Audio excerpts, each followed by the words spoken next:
Hey, what's going on, guys? So, buying a surfboard is definitely a big investment. They're not cheap.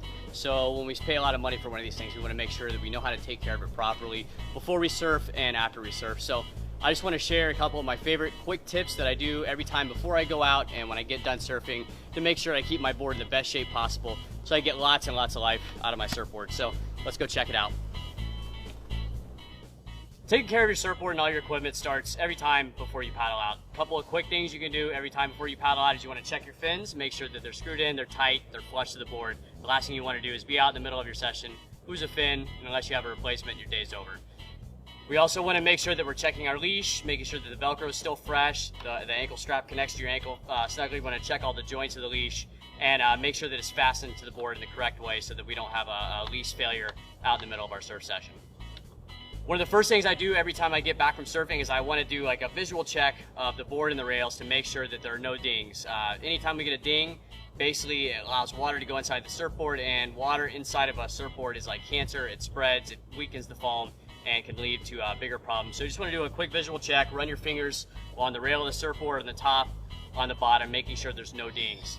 Also, about every 10 times that I surf, I will take all the wax off the top of my surfboard. I scrape it off because sometimes dings can happen underneath our feet or our knees from duck diving, and we don't see them because they're covered with wax. They're taking on water, which can weaken the surfboard and lead to the board breaking way earlier than it normally would.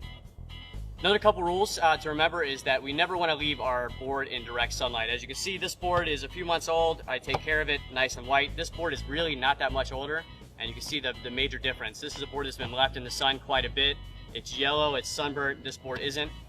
With this board here, what's going to happen is the sun actually deteriorates the foam inside. It causes delamination, where the fiberglass comes off the foam, which causes bubbling, all kinds of problems. So we want to avoid that by keeping our board out of direct sunlight.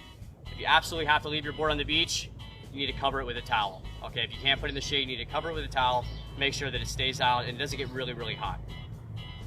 Also, another great tip is we never want to leave it inside our car.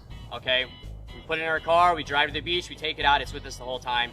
Even if you're not surfing, you don't want to put it back in your car and let it sit for a few hours.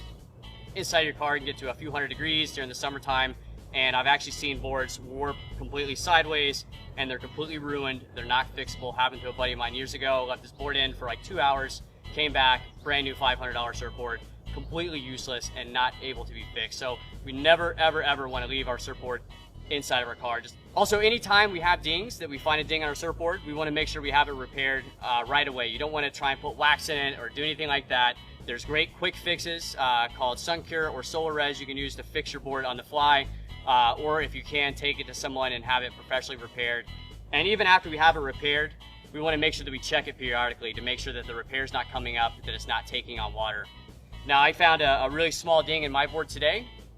Not a big deal right now, so what I did is to make sure that it wasn't taking on water, I just kind of put my mouth to it, took a little taste of it, kind of sucked on a little bit. If there's salt water coming out, that means that there's water going in your surfboard, needs to be fixed right away. I've got a little one on my board, there's no water coming in, but that's something that I'm going to pay attention to, because if it gets bigger, I'm going to need to fix it immediately before I go out surfing again. And a couple more tips on storing our surfboard. Really always want to make sure that we keep the board indoors as much as possible. I don't like to keep my board in a garage, or at least somewhere where it's kind of cool. We don't want it to be exposed to high heat. I try and put it in a board rack always, leaning up with some protection for the tail. We never want to stand our surfboard up on the side of our car, standing up next to it where wind can blow it off. And we always want to have protection under the tail whenever the surfboard is standing up. So if we have to stand it up or put it in a corner, we need to put a towel or some padding underneath the tail, because that's a great place to get cracks and dings on our surfboard that will then start taking in water. So guys, I hope you liked the tip. Hope this helps you to take care of your surfboard, get long life out of your surfboard. If you have any questions, put them in the comments below. Of course, we love it when you guys subscribe, and we'll see you in the next video.